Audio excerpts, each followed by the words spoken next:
புதுசாக ஒருத்தர் என்கிட்ட பேசினாரு, ஒரு 2 வார்த்தை தான் பேசினாலே எந்திரின்னு சொல்கிறார். படுத்த படுக்கையாக இருக்கேனே, என்னால் எப்படி எந்திரிக்க முடியும் அப்படின்னு சொன்னாலும், ஆனாலும் அவர் மனசுக்குள்ள அந்த நம்பிக்கை வருது. இவர் சொல்கிறாரு நம்ம செஞ்சு பார்ப்போம்னு சொல்லிட்டு மெதுவாக எந்திரிச்சு பார்க்குறேன். அவரோட உடம்புக்குள்ள ஏதோ ஒரு வல்லமை இறங்குனது போல இருக்குது. அப்படியே எந்திரிச்சிடாரு.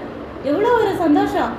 எப்பயுமே ஒரு 4 நாள் காய்ச்சலில் படுத்தா கூட நம்மளுக்கு எப்படி இருக்கும், உடம்புலாம் கை காலில் அசதியாக ஒரு மாதிரி நடுங்கிட்டு இருக்க மாதிரி தானே இருக்கும். அவர் 38 வருஷமாக படுத்தும் அந்த பெட்டு எல்லாத்தையும் அவரோட திங்ஸ் எல்லாம் எடுத்துக்கிட்டு நல்லா பாய் படுக்கை எல்லாத்தையும் சுருட்டிட்டு அவர் வீட்டுக்கு போகிறாரு. அப்போ அவருக்கு எவ்வளோ ஸ்ட்ரென்த்து வந்துருச்சு பாருங்க. போகிற வழியில் கேட்குறாங்க, இன்னைக்கு ஓய்வு நாளாச்சே, நீ எப்படி இப்படி குணமான அப்படின்னு கேட்கும் போது, யாரோ ஒருத்தர் என்கிட்ட வந்தார், நான் எந்திரிச்சு நடன்னு சொன்னோன்னே எனக்கு பலம் வந்துருச்சு, நான் வீட்டுக்கு போகிறேன் அப்படி சொல்லிட்டு. அப்போ கொஞ்ச நாள் கழித்து ஏசப்பா அந்த நபரை சர்ச்சில் வச்சு பார்க்குறாரு. நான் தான் உன்னை அன்னைக்கு குணமாக்கினேன் சார், தெரியுதா அப்படின்னு சொன்னால் தெரியுது அப்படின்னு சொல்லும் போது ஏசப்பா சொல்கிறாரு, இனிமேல் நீ ரொம்ப பாவம் எதுவும் பண்ணாத.